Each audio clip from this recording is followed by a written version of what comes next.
Hoy entrevistamos a Nicolás Bayón. Él es periodista deportivo y actualmente ejerce como panelista en el programa La Interna por Tribu TV.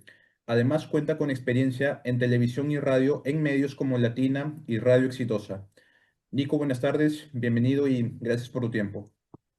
No, no, gracias a ti, Marco. Buenas tardes y un abrazo para todos los que siguen tu contenido, que le he echado un ojo y en verdad que está excelente. Nico, cuéntame, ¿cómo descubriste tu vocación por el periodismo deportivo? Es un poco complicado de describir. Yo siempre fui muy cercano al fútbol. Yo creo que mi afición por el fútbol empieza en el Mundial de Sudáfrica 2010. Eh, Obviamente por haberlo estado viendo con mi papá, todo, cosas por el estilo. Pero yo nunca consideré, hasta que llega la pandemia, llegar a ser periodista deportivo. Yo, de hecho, yo me iba a dedicar a la música. Hasta el año 2019 yo estaba convencido de que me iba a dedicar a la música. Yo toco baterías desde 6 años y en ese entonces tocaba sigo tocando hasta ahora más de 10 instrumentos: clarinete, saxo, trompeta, trombón, varios más, piano, por ejemplo. Obviamente les he perdido el ritmo, he perdido un poco la técnica, pero el conocimiento lo tengo desde hace muchos años. Yo hago música desde que tengo 6 y obviamente fue parte de mi vocación desde que yo empecé en esto. Lamentablemente la pandemia detuvo un poco la escena musical. Yo tenía un par de proyectos activados, los cuales obviamente se suspendieron y nunca con el tiempo pude concretar. Pero en paralelo a esto, a mí me gustaba mucho cuando estaba en la secundaria narrar los partidos de FIFA de mis amigos. Cuando hacían torneo entre ellos me contrataban por un cachuelo y pues narraba los partidos para ellos. Llegó un punto en el que mis amigos me dicen, oye, ¿y si intentas meterte esto de forma pro? Y pues como que tenía un amigo de otro colegio que ahora justo trabaja en TV Perú, Marcelo Eslava, que me comentó justo, Nico, estoy haciendo unas transmisiones por mi perfil de Instagram, de repente he visto que narras, de repente te animas. Y yo le digo, claro, cuenta conmigo, ¿por qué no? Y poco a poco fui agarrando un poco de cancha con eso. Yo empecé meramente en la narración, que es, vale decir, lo que a mí más me apasiona. Eh, Y bueno, de ahí me convoca un medio digital, en ese entonces se llamaba DLS Sports, donde básicamente hacíamos transmisiones del campeonato local del fútbol europeo y donde estuve hasta inicios de 2022 narrando varios partidos, todo esto publicándolo en mis redes y sobre todo haciendo un poco de contactos, ¿no? 2022 yo ingreso a Zona de Gol, que es el medio de Alan 10, que el cual ya no existe, vale decir, pero estuve trabajando con Alan un año y medio, y en ese año y medio, obviamente yo aproveché que tenía cercanía con él, le dije, mira, yo quiero narrar esta clase de partidos, comenzó a tomar un poco más de confianza en mí, y obviamente yo también con la experiencia que tenía fui ganando todavía más. Luego, creo que un punto desequilibrante de proceso a descubrir mi vocación es el Mundial de Qatar 2022. Y claro, la gente sabe que yo ingresé a trabajar a Latina, que narró un partido de televisión a mis 18 años, ya, pero nadie sabe que hasta un mes antes de que pasara eso yo estaba, por así decirlo, en la ruina.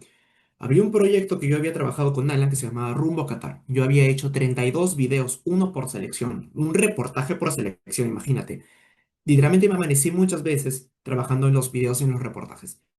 Iba a salir en un estudio, en un setup pro, muy bien armado, y resulta que una semana antes de que saliera el programa, se cae el trato del estudio y el programa nunca salió.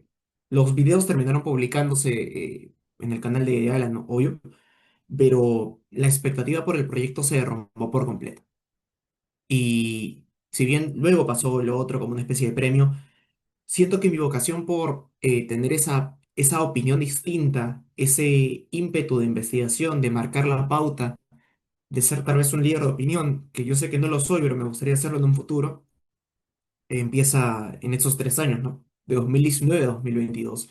Yo diría que descubro un poco mi vocación a punta de golpes, pero yo creo que esa es la forma como termina saliendo mi estilo periodístico tal cual, ¿no? Ujú.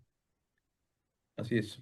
Y también quería comentarte en cuanto al rendimiento de los equipos peruanos a nivel internacional. Bueno, se sabe que Alianza viene haciendo una gran campaña en la Copa Sudamericana de la mano del Pipo Gorosito, pero a nivel general, ¿qué crees que le hace falta a los equipos peruanos para hacer buenas campañas en este tipo de torneos? Libertadores, Sudamericano, o quizás en algún futuro un Mundial de Clubes, tal vez, ¿no? más allá del presupuesto que claramente nos juega en contra porque no vamos a ir a competir con un brasileño, aunque Alianza ya demostró que se puede competir con un brasileño con mucho orden, creo que al futbolista peruano mucho tiempo le faltó creérsela, le faltó aprender de sus errores. El peruano en general, el ADN del peruano yo creo que es de una persona que no aprende de sus errores, que discúlpame la palabra, la caga pero dice, por hacerse el vivo, no, no me va a volver a pasar. Y la vuelve a cagar 3 meses después. Es lo que pasa todos los años. Siempre nos hacían goles al último minuto, siempre habían decisiones técnicas cuestionables y siempre había una mala planificación a la hora de los fichajes. Porque siempre se priorizaba, creo, el campeonato local, teniendo ese chip de que éramos malos internacionalmente. Y te digo algo, voy a poner el ejemplo de Gorosito con Alianza. Gorosito no es un buen técnico. Gorosito no es un buen entrenador. Ayer Fossati en el clásico se lo comió, tácticamente hablando, se lo comió. A Alianza no le cayó ni una idea. Y la gente va a decir, no, es que están enfocados por la Sudamericana. No, hermano. A Gorosito ayer, ofensivamente, no le cayó una idea. El tipo no es buen entrenador. Pero el mérito de Gorosito está en haber sabido trabajar con el grupo de jugadores de Alianza, resaltar cada cualidad que tenía uno individualmente. Y sí, tal vez no será el mejor técnico a la hora de mantener las rachas positivas de sus jugadores, porque Quevedo ha tenido bajones esta temporada, Enrique ha tenido bajones, pero creo que el diálogo directo, el trato directo con el futbolista, saber manejar el grupo, ha hecho que estos jugadores tengan picos de rendimiento tan altos que el propio colectivo de Alianza termine enalteciéndose a medida que estos jugadores, en orden a lo que trabaja el técnico, eh, llegan a combinar estos picos de rendimiento en momentos clave. Esto es la explicación que yo tengo de por qué Alianza le va tan bien en el torneo internacional y le va tan mal en el torneo local. Bueno, no tan mal, pero no le va al mismo nivel, porque decir tan mal es decir, no, este tipo van a descender, pero tampoco es tan mal. Lo que pasa, Marco, es que yo creo de que al futbolista peruano mucho tiempo le faltó creérsela. Le faltó creer que tenía la capacidad de ir a competir. Y muchas veces nos enfrentábamos con equipos ecuatorianos y paraguayos y teníamos miedo, las piernas nos temblaban. Eh, sí, hay equipos que podrán ser más ordenados que nosotros, tendrán mejor presupuesto, tendrán mejores jugadores, pero si nosotros no sabemos tampoco ordenar nuestros elementos, pararnos bien y defendernos, ¿cómo esperamos ir a competir allá afuera? Claro. Tengo entendido, Nico, que también narraste el Mundial de Qatar 2022 para Latina. ¿Cuál consideras que fue el partido de ese torneo que más te emocionó como narrador? Yo llegué a narrar un partido, nada más. Fue el Brasil-Suiza. Igual tú sabes que en la óptica del narrador, los partidos siempre cuando van a voz tuya, los ves, los analizas y los sientes de otra manera. Eh, Más allá de la final, que para mí es la mejor final de todos los tiempos y tuve el lujo de estar en la producción de la mejor final de todos los tiempos aquí para todo el país. Para mí no hay nada que se compare a ese Brasil-Suiza, ¿no? O sea, hasta ahora he ido un poco persiguiendo llegar a ese nivel de satisfacción personal. No lo he conseguido, lamentablemente, pero sí, vi mi vida pasar en esos 90 minutos. Es un poco complicado de poner en palabras. Cuando te trabajas toda tu vida para conseguir algo y finalmente se te da de una forma eh, insólita, porque mira, es algo que creo que nadie lo sabe, es la primera vez que lo cuento en una entrevista. Yo no iba a narrar ese partido. De hecho, yo no iba a narrar ningún partido. Ninguno. Pero resulta que Freddy Cora, que era el narrador titular de Latina en ese mundial, delante de Jason Sánchez, había narrado ese día 3 partidos con RPP y con Latina. Y Freddy me llama a mí, me dice, Nico, estoy desgastado totalmente. Yo sé que narras, yo ya lo conocía a Freddy de hace un par de años antes, y él sabía de que yo narraba. Y dice, te van a probar ahorita. Yo le digo, ¿probar para qué? Para que narres, pejo. Y yo le digo, estás loco, no hay forma. Me cuelga porque me dice, estoy ocupado.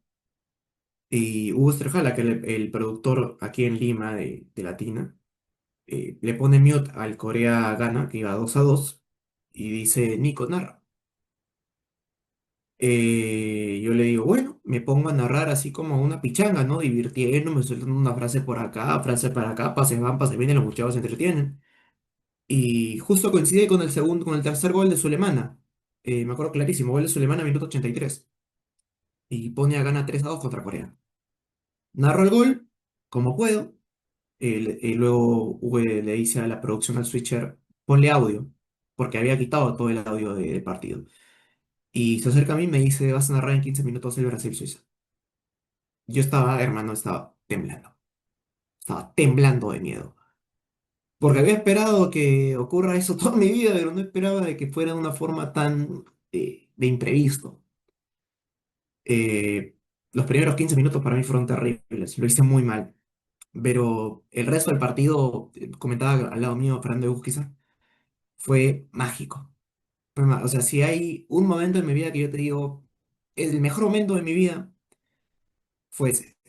Ese Brasil-Suiza para mí es el partido de fútbol que yo más cariño le guardo en toda mi vida.